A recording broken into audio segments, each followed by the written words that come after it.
You've got to be hungry. I told Mr. Washington I wanted to become a disc jockey. And so I started working to develop myself. He said, I want you to practice every day being a disc jockey. I said, but I don't have any job now. He said, it doesn't matter. He said that it's better to be prepared for an opportunity and not have one than to have an opportunity and not be prepared. And as I was working to develop myself, I applied for a job as a disc jockey, WMBM on Miami Beach. I went to a guy named Milton Butterball. I said, how you doing, Mr. Butterball? I'd like to get a job as a disc jockey. He looked at me, he said, do you have any broadcast background? I said, no, sir, I don't. Do you have any journalism background? I said, no, sir, I don't. He said, we don't have any jobs available. I said, yes, sir. I went back to Mr. Washington and I told him. He said, don't take it personally. He said, most people are so negative, they will have to say no 7 times before they say yes. He said, go back again. So I went back again. I said, how you doing, Mr. Butterball? My name is Les Brown. He said, I know what your name is. What do you want? I said, I'd like to know whether or not you have any jobs at disc jockey, sir. He said, didn't I just tell you yesterday we didn't have any jobs? I said, yes, sir, but I know whether or not somebody got laid off or somebody was fired, sir. He said, no one was laid off or fired. Now get on out of here. I came back the next day like I was seeing you for the first time. I said, hello, Mr. Butterball. How are you? He looked at me with rage. He said, go get me some coffee.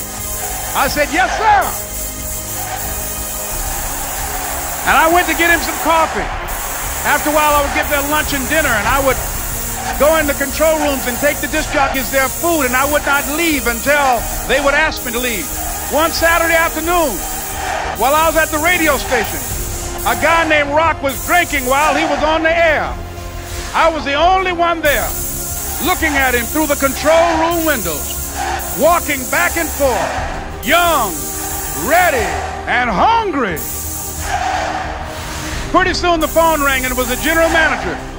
And I answered the phone. I said, hello? He said, Les, this is Mr. Klein. I said, I know. He said, Rock can't finish his program. I said, I know. He said, would you call one of the other DJs in? I said, yes, sir. I hung the phone up. I said, now he must think I'm crazy. I called my mom and my girlfriend, Cassandra. I said, y'all turn up the radio and come out on the front porch. I'm about to come on the air. I waited for about 20 minutes, and I called him back. I said, Mr. Klein, I can't find nobody. He said, young boy, do you know how to work the controls? I said, yes, sir. He said, go in there and don't say nothing here. I said, yes, sir. I couldn't wait to get behind those controls. I put on an old Stevie Wonder record called Fingertips. I sat down behind that turntable. I said, look out, this is me, LB Triple P, Les Brown, your platter playing papa. There were none before me and there will be none after me. Therefore, that makes me the one and only. Young and single and love to mingle, certified, bona fide, indubitably qualified to bring you satisfaction, a whole lot of action. Look out, baby, I'm your love man. I was hungry. I was hungry. You got to be hungry. Begin to know that you have greatness within you.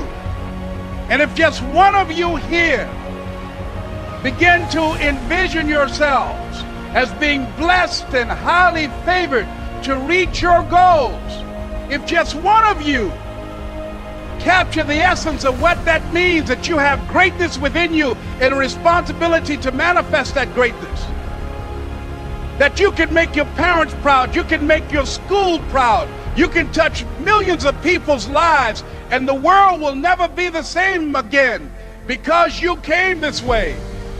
It was hard, ladies and gentlemen, coming to speak to people. And I was facing financial difficulties in my own life.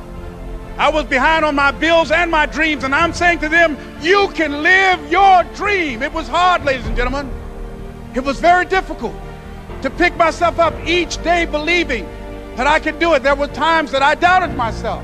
I used to ask myself, can I do this? And something said within me, you're the one. Don't give up on your dream. By continuing to push forward, by continuing to run toward my dream, that one day I would have my own talk show. It's a long shot, ladies and gentlemen, from Liberty City, an abandoned building on a floor, never knowing my mother or father. It's a long shot. Being here with you today in this dome in Atlanta, it's a long shot. No college training, labeled educable, mentally retarded, but I kept running toward my dream. Don't stop. Don't stop running toward your dream.